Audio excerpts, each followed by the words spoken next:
Welcome to দিশার exam guide. প্রিয় একাদশ শ্রেণীর পরীক্ষার্থী বন্ধুরা, তোমাদের জন্য এই ভিডিওটিতে আমি আলোচনা করতে চলেছি একাদশ শ্রেণীর প্রথম সেমিস্টার পরীক্ষার জন্য রাষ্ট্রবিজ্ঞান বিষয়ের প্রশ্ন।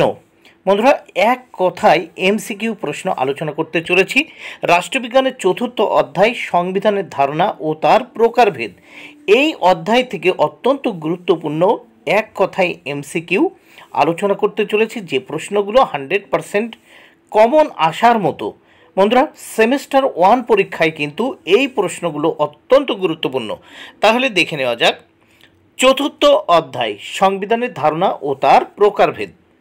এখান থেকে যে প্রশ্নগুলো দেখতে হবে। 1 নম্বর প্রশ্ন, ভারতের সংবিধান গৃহীত হয়েছিল? উত্তর 26 নভেম্বর 1949। 2 নম্বর প্রশ্ন, ভারতীয় সংবিধানের রূপকার হলেন? উত্তর ডক্টর বি.আর. আম্বেদকর।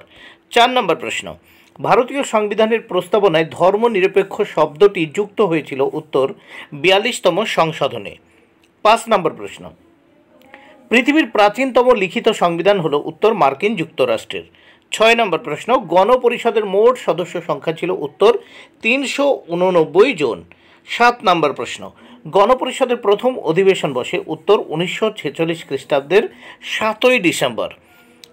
8 নম্বর প্রশ্ন, গণপরিষদে কোন দলের প্রাধান্য ছিল? উত্তর কংগ্রেস। 9 নম্বর প্রশ্ন, সংবিধান হলো কতগুলি প্রথা ও আইনের সমষ্টি যার মাধ্যমে রাষ্ট্রীয় জীবন নিয়ন্ত্রিত হয়? উক্তিটি করেন? উত্তর লর্ড ব্রাইস। 10 নম্বর প্রশ্ন, ভারতীয় সংবিধানের অভিভাবক হলো? উত্তর সুপ্রিম কোর্ট। 11 নম্বর প্রশ্ন, মূল ভারতীয় সংবিধানে মোট ধারা ছিল? উত্তর 395টি। 12 নম্বর প্রশ্ন, অলিখিত সংবিধানের উদাহরণ হলো? উত্তর গ্রেট ব্রিটেন। 13 নম্বর প্রশ্ন, বর্তমানে ভারতীয় সংবিধানে মোট তপশিলের সংখ্যা? উত্তর 12টি।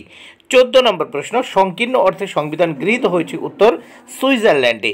15 নম্বর প্রশ্ন, গণপরিষদের অন্যতম মহিলা সদস্য ছিলেন? উত্তর সরোজিনী নাইডু। 16 নম্বর প্রশ্ন, গণপরিষদের নির্বাচনে মুসলিম লীগ মোট কটি আসন পেয়েছিল? উত্তর 73টি। 17 নম্বর প্রশ্ন, প্রস্তাবনাকে সংবিধানে সন্নিবিষ্ট একটি মহামূল্যবান রত্ন এবং একটি অসাধারণ গদ্য কবিতা বলে কে ঘোষণা করেন? উত্তর পণ্ডিত ঠাকুরদাস ভার্গব। 18 নম্বর প্রশ্ন, ভারতীয় সংবিধান তৈরি করতে সময় লেগেছিল? উত্তর 2 বছর 11 মাস 17 দিন। 19 নম্বর প্রশ্ন, গণপরিষদের অস্থায়ী সভাপতি ছিলেন? উত্তর সচ্চিদানন্দ সিংহ। 20 নম্বর প্রশ্ন, ভারতীয় সংবিধানে জম্মু ও কাশ্মীর রাজ্যকে বিশেষ মর্যাদা দেওয়া হয়েছে? উত্তর 370 নং ধারায়। বন্ধুরা, ভিডিওটি ভালো লাগলে অবশ্যই লাইক কমেন্ট শেয়ার করো। Thank you very much. Keep watching my channel and my video.